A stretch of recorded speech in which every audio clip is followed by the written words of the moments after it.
me, and for a lot of radio personalities, it goes of Ari of a certain age. It's not Johnny Carson. Everyone mentions Letterman. I mean, it's people that are that influenced everything, and I'm sure as you touched on in the book, you he had a huge influence on you as well.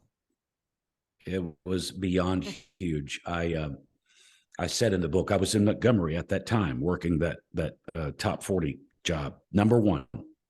And every night I would wrap up by smoking pot and watching Tom Snyder's interview show.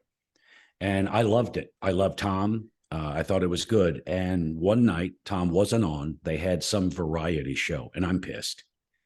And the host came out and said, this being our first show, we did some research to find out what people really want to see on television. And we found out that overwhelmingly, America wants to see two pieces of metal being welded together. And throughout the rest of the show, the entire show, there was a welder behind David welding metal together. And it was the dumbest thing I'd ever looked, and I couldn't stop watching it. And David is a prime example of what I just said. It does you no good to be amazing on Tuesday and mediocre. He was never mediocre because the crap he was doing, nobody had ever done it. Case in point, every year, because he was a big friend of Jay Thomas. Jay was, when I first got to LA, Jay was doing mornings on Power 106. And Jay went on to become an actor and so forth. And David loved Jay. And at some point, and this is an example of how stupid stuff became that David did. I guess this was born out of tradition, but every Christmas, Jay Thomas would come back, and there was a Christmas tree on the set, and on top of the tree was a giant uncooked meatball. It was sitting on top of the tree, and Jay and Dave would take turns throwing an NFL football, trying to be the one to knock the meatball off. Now, it doesn't have a point of any kind. It is absolutely ridiculous, and I couldn't stop watching it. David Letterman hit me at a point in my career where I was trying to be entertaining for 4 hours. But I was doing standard traditional type of radio entertainment. And David showed me that there is a place for things that are completely ridiculous, dumb, and have no point. But as long as you think it's funny, then the audience will pick that vibe up. And I started following that, and he taught me that. David still, to this day, he's an icon in my world, and I'm not the only one. Everybody, it was must watch television.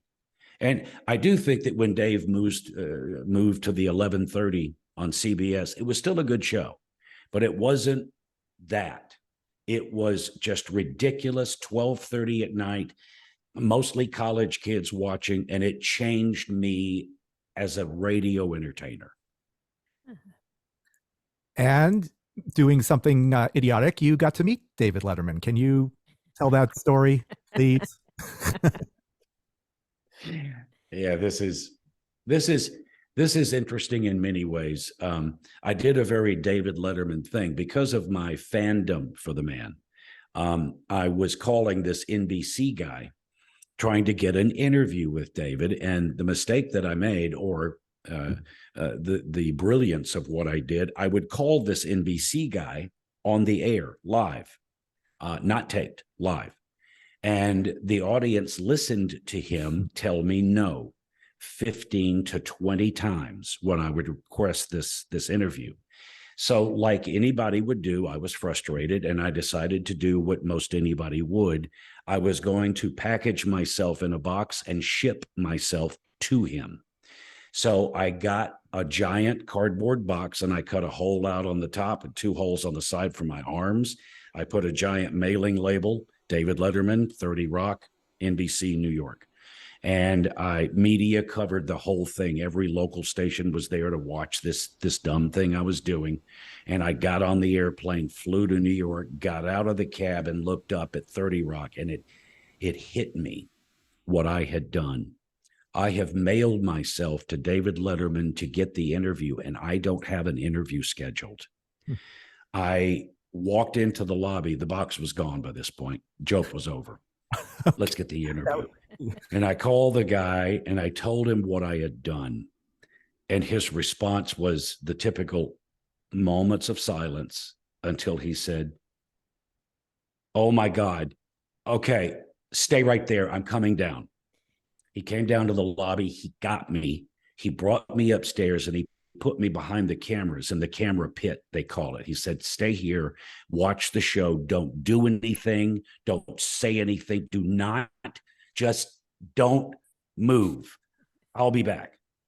And so I sat and watched my idol 10 feet from me do his show. I wasn't even sure if it was funny, because you're in that place where you just laugh at everything because you're not listening. I was there. I was watching him. He's 10 feet. I could get the interview, but I was good. I stayed where I was. Show was over. The guy came back and he said, "Follow me." And I had my little a cassette recorder with my microphone, and he took me through 2 double doors into this very small hallway, and he pushed me up against the wall and he said, "Okay, listen. In about 5 minutes, those double doors are going to open. An NBC page is going to bring David through there. This is the only hallway that he can get back to his office. You are not allowed to approach him. But if he comes over to you, bets off. Do your thing." So I got over by the wall. The doors opened. I immediately pushed record. My hand was shaking. My mouth was bone dry. And there comes Dave, and he's walking down the hallway, and he looked over and saw me, and he started walking toward me. So I raised the mic to my mouth, and he walked up and he said, "Hi." I then said, keep in mind, I'm faced with David Letterman. This is the moment. I'm going to get the interview. And out of my mouth comes, "Hi, Paul." I called him Paul. And luckily, David could tell that I was absolutely terrified. And he said, "Don't worry, I answer to both names."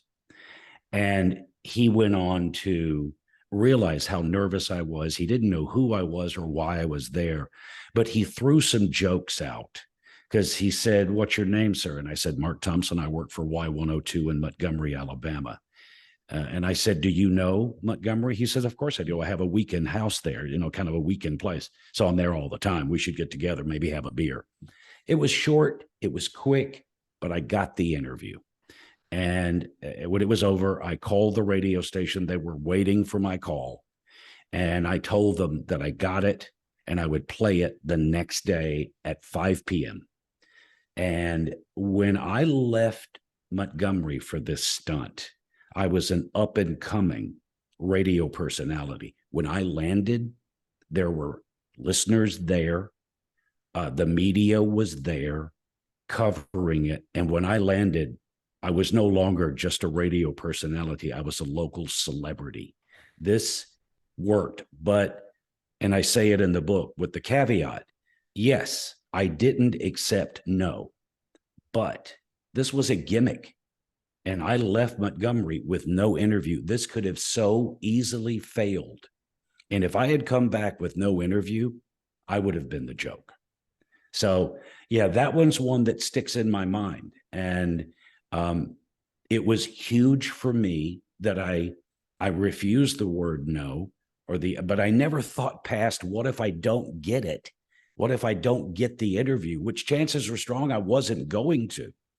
And I said it in the book. I wish I could remember the gentleman's name at NBC that put me in that hallway and made that happen, because I would like to thank him for preventing me from looking like an idiot that I so closely came to.